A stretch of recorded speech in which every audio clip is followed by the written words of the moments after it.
So let's get to the tree sit. You guys were up there for 34 days? She was up there one day longer than I was. Okay. So how did this happen? Were you guys like on a Saturday night, like talking about this and like, you know what? We got to climb those trees. How did the idea come? I think honestly, we'd probably kicked it around since we we heard found out. that they were going to actually try to put this pipeline, that it wasn't just talk, that when people came out and looked at this terrain and it didn't immediately scare them off, they're like, oh no, we can still do this. We're like, oh shit, they're going to put this in. And then the Peters Mountain tree sits came up and we're like, holy crap, people are actually doing this. Like, it can be done. It is slowing them down. It is stopping them. And it was 3 days to build the sits. No, actually, I took off and I told my boss, I said, I can't sleep. I can't think. I can't do this anymore. I have to do something. I said, I'm going in the trees. And I guess my daughter and my husband called my son and said, your mom's losing it and she's going into the trees. And my son was here. I took off Monday. My son was here Wednesday, where he took leave. And he and I went and bought some stuff to start building. And we walked all the Terry property in this section to find a tree that they could not extract us from without, you can bring in a ladder truck and take someone out, but you can't cross a swamp, two creeks, come down a steep embankment, have trees all in your way. That would be a little more hazardous. So, first thing we did was we walked the property to see where we could put them where they couldn't get us out. And then it was, let's get them up.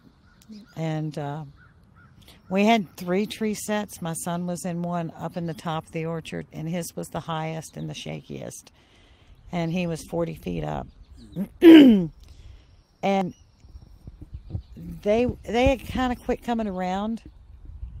And They being the Mountain Valley Pipeline surveyors or whoever they wanted to say they were, they're not required to tell us their name or who they work for or what they're doing here. and they wore masks. A lot of them Which is wear against the law. something to cover their face, a bandana, a mask. I could attest to that because in the Dakota Access Pipeline, I was there 7 times. I mean, I was followed. My car was followed when I was working for the Young Turks. You see people that you don't know if they're in the mafia or ranchers. There's the pipeline company, then there's private security pipeline companies hire, and then there's some off the books type folks that they hire. Yes, absolutely. And all of those tactics have been employed here too. They've definitely, VP and or global security have harassed citizens. They followed them in their cars. There's been bully and scare tactics since they realized that the citizens aren't just going to roll over and let this happen. But I had a similar conversation with my boss that she did. I sat down in his office and I went, hypothetically, let's say I have to leave on really short notice for an unknown amount of time to live in a tree. Like, are you okay with that? And he's like, do you even like camping?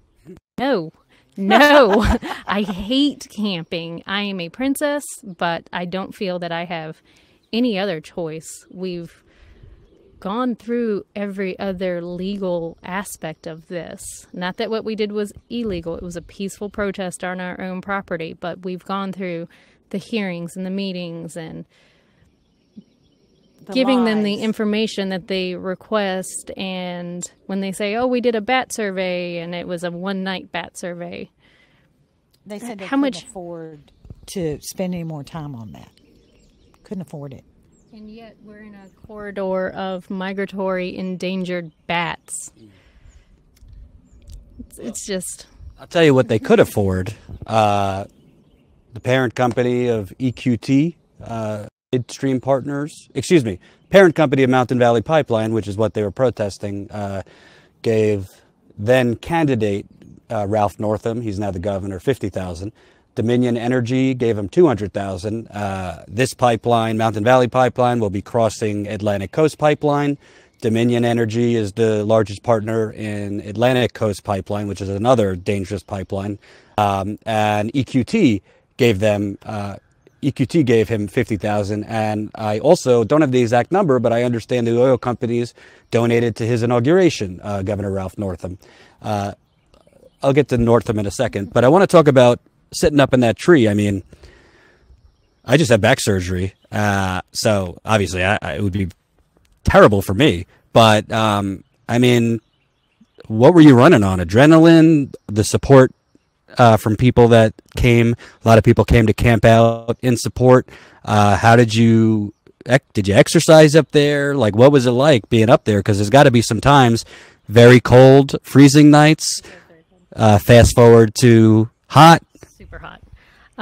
For me, the people that came to visit and those that camped are literally the only thing. Well, 4 years of rage at this pipeline, but the people kept me going. I was 35 feet up in the air, and it's that in itself to be on a 4x8 sheet of plywood, and I couldn't use the whole thing based on the construction. I was essentially in a little TP-esque situation, was remarkably isolating. And to have to shout down to my brother, who was my ground support, and the people that came to visit, or my boyfriend, or my father, or people that drove 4 hours, that is what kept me going. The schools that came to sing to me, or the musicians that played, or the people that drove 4 minutes or 4 hours to say thank you for what you were doing. We appreciate it. You're doing an amazing job. That's what kept me going for the days that it was rainy and I couldn't talk to anybody, or the days that it was cold or miserable, and knowing that I had armed cops under me all of the time watching everything that I did. I don't know what it was for you. We weren't able to speak a whole lot just because of my cell phone. I had 2 battery packs and I'd gone through them, and I'd dropped my solar charger. So that was a crushing blow. It was a very dark day at my sit. And then just to be cut off from everybody. Isolation is a remarkably strong torture tactic. So. And you? Mine was just pure love. Pure love for this mountain. And my family. And my neighbors and my friends.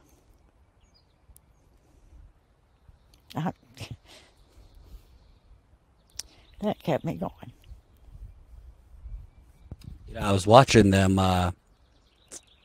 taking you down, and I couldn't tell if it was just remarkable ineptitude on their part. It was. Or there were several factors involved with that. They brought in a remarkably heavy ladder. It was apparently a 300-pound ladder. It was starting to sprinkle, so they were concerned about that.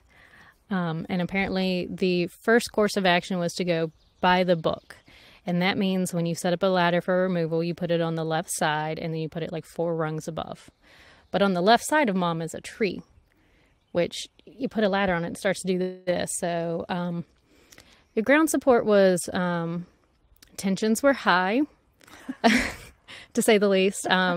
Most of that crew had just watched me rappel down, and there was a feeling of elation and relief from a lot of them. And then there was a parade of people to go watch Mom come out. Just a convoy.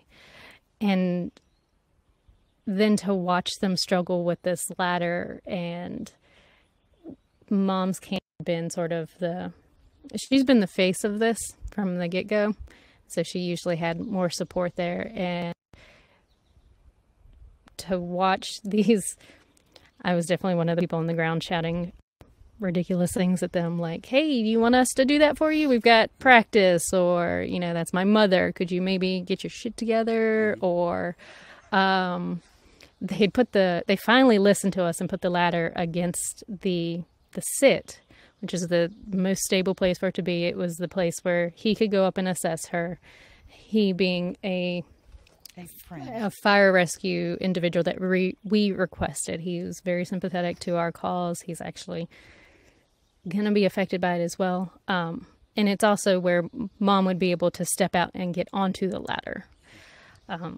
and they went to lower the rungs and the ladder dropped too far, and we're all shouting at them, and yeah, tensions were high to say the least. And then she comes out, she's not even on the ground, and Mountain Valley Pipeline is showing up on the access road behind her to try to remove the sit. We had been informed that they were going to actually cut the tree down itself, and that there was almost a lynching of humans. The cops immediately swarmed and told them to back up, to they were disrupting the peace, that they were inciting a riot. That's what almost happened. And I believe that they showed up, that they had the audacity to show up with this crew of 200 people strong that are remarkably anti-pipeline, and the leader of this resistance is not even on the ground yet. But that's a whole... Beyond just the vile nature of what they're doing, a lot of food donations came in. They would not provide it to you, I understand. A lot of, I mean, you couldn't get sunscreen, I was told. Talk about kind of, it seems like in one breath, I heard from the governor's office and the cops, you know, we support, but they wouldn't depriving you of some things that you needed. They put out, Roanoke County put out a press release, and I don't know the exact date, and I apologize, but time is weird when you don't do anything. Yeah. So I know it was a Thursday that Roanoke County put out a press release saying, we are not denying them anything. And then I got that information Friday. And then I got my first meal provided by Roanoke County, and we caught them off guard. So they sent up pizza and water and an apple, and as the last apple I got, and a Chewy bar. And that was on Sunday.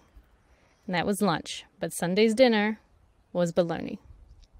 And after that, we would have to request meals.